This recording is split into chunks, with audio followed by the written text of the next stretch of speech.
That down, guys. Let's get on to this, shall we? Jurassic World Rebirth sucks. It's not a very good movie. It had its moments. It really did. It had some very enjoyable moments that I had a good time with. But overall, I personally think it's one of the worst Jurassic World movies. And I had a lot of excitement going into it, and I had a lot of hope for it. But regardless, no matter how good or bad it was, us and everybody else in the world said, the thing is, giant dinosaurs in a Jurassic movie, they make money. And while this movie probably deserved to make $200 million, it has very quietly now passed the $750 million mark for a movie that really nobody's talking about.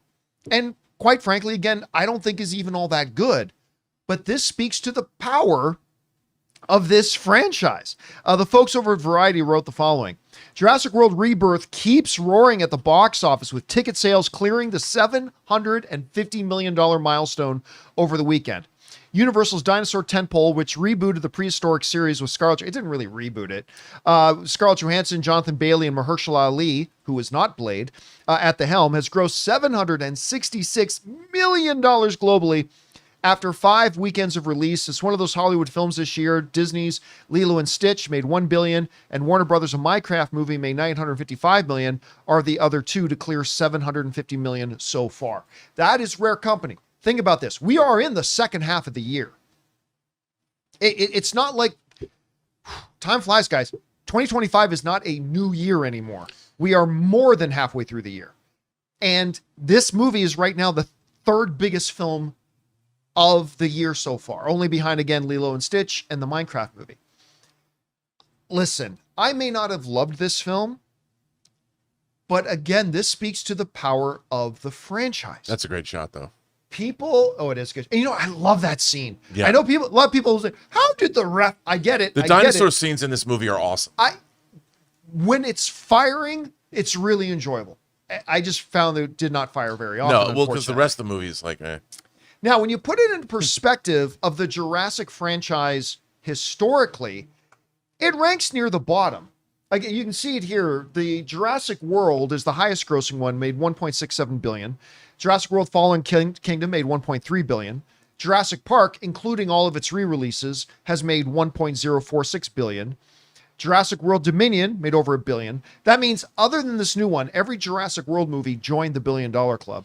And then you got this one. Jurassic World Rebirth made 766. Hell, might even get as high as 800. I mean, it's already going into its 6th weekend, maybe not 800, but it's going to get close. Then behind that, you got Jurassic World, The Lost World, Jurassic Park made 618. And then the lowest of the bunch, Jurassic Park 3, made $368 million. Rob, the thing about Jurassic movies is, even when they're dumb, they will contain some fun. And even this one, which might be my least favorite or second least favorite of the franchise, even there were 10, 15, maybe even 20 minutes worth of real legit fun I was having in it. Unfortunately, the rest of it was kind of pointless.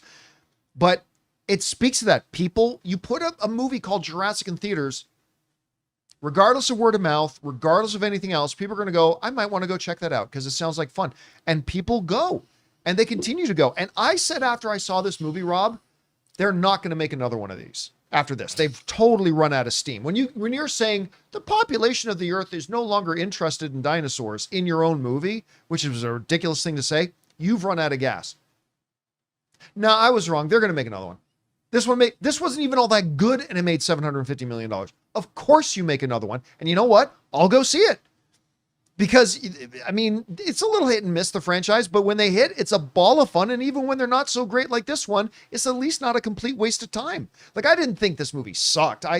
Again, there's moments I liked about it, but man, you got to tip your hat that even though it's one of the lowest grossing of the franchise, it speaks to the power of the franchise. That $766 million is one of the lowest grossing ones you have. Anyway, Rob, you saw this result. What do you think about this? Dude, you know what?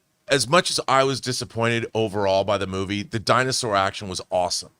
And when I was a little kid, you know, I would watch something horrible like Reptilicus, this Danish Godzilla ripoff. Reptilicus was a terrible, terrible, terrible movie. But I would watch it just for the moments of 5 minutes of ridiculous action from the monster. And as a kid, I was like, that was great. if I was a kid today, if I was demanding my mom took me to see the new Jurassic World movie and I was 8, I wouldn't care. I mean, this movie has awesome monster action. I would probably be my favorite movie if I was 8, because it'd be the first Jurassic movie I saw in the theater. So for me, I'm like, these movies, I'm not demanding Andrei Tarkovsky's Andrei Rublev nostalgia or The Mirror from these movies. I just want some giant hot dinosaur action and people dying in the mouths of dinosaurs. That's it. With ninjas. With ninjas. That would be that. Well, you think about what you could do with this movie. You could make real steel, but instead of robots, it's dinosaurs that are pit fighting.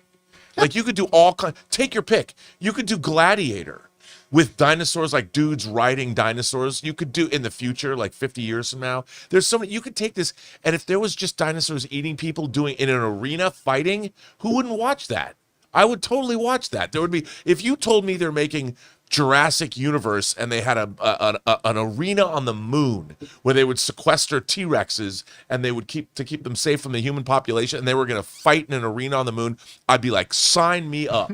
It doesn't matter. Like, these movies are totally critic proof. Just give me, and as technology gets better, as long as they know how to make dinosaur action, and Gareth Edwards coming off I still think about his low budget movie Monster that he made. Oh, that was really good. It was really good. But that's when he learned how to take people and giant monsters and shoot it. So I'll watch.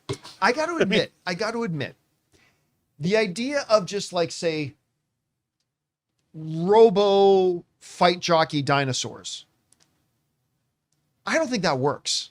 I think what makes the Jurassic franchise work is the basic conceit of taking the real world, and just dropping dinosaurs in it and what happens. Oh, I totally agree. And I think when you leave it in kind of a natural state like that, people will keep going to see it. Like, I don't know if you modded up the T-Rexes and put battle armor on them and had somebody ride them into battle. Now, there are going to be people like you and me that'll watch that. I just don't know if it'll be the box office hit of people's thing. You could make that awesome, especially if there were apes with armor and rifles riding dinosaurs. You combine the Planet of the Apes franchise you have a crossover between Universal and 20th Century Studios. No, I mean, I'm going too far. But in all honesty, I mean, I think they could there is more to do. There is more to do. And obviously, with 750, this movie, though, had paying for Scarlett Johansson and Mahershala Ali wasn't cheap. No, I'm sure it wasn't. So having that probably added, I mean, I don't know about the profitability of this, but and it's not done earning either. It's got money to make. Oh, it's still rolling. As a matter of fact, let me see if I can find this right now. So Jurassic World is still, like, after its 5th weekend, it's still number 5 this weekend at the box office. Still number 5. It's still got legs. You now have to look, there's 7 Jurassic Park movies now, or Jurassic World and Jurassic Park. And you really have to think of the franchise overall. You have to calculate how much has these movies grossed in total, all 7. Average them out and find out how much did they spend on this as a franchise, and look at all the ancillary marketing. You can still find Jurassic World and Jurassic Park toys at Walmart. It's on cable all the time. I mean, this is a franchise. There's theme park rides. There's all kinds of stuff that's never going to go away. So this is an ongoing thing. You could just make these movies forever, and people are going to go. All right, guys. Question is for you. What do you think about this? Now, granted, this is a bit of a big step backwards at the box office. I mean, the last 3 or 4 of them all made over $1 billion. But still, this isn't even that good of a movie, and it still made $750 million. They just don't have enough people. They literally they miscalculated. There's not enough human beings in this movie to die. Oh, you know what? I was watching the movie, and as soon as they got on the boat, I'm like, and I remember turning to Ann, I said, there's not enough people on the boat. No. There's not enough cannon fodder. No. Anyway, guys, whatever you think about this, jump down to the comment section below and let us know your thoughts. Hey guys, thanks so much for watching this video. Make sure you like the video, leave a comment, and subscribe to our channel. And don't forget, we have a daily podcast called the John Campea Show podcast, available on Apple Podcasts, Spotify, or your favorite podcasting app of choice. Go and subscribe to it today so it'll be there when you need it.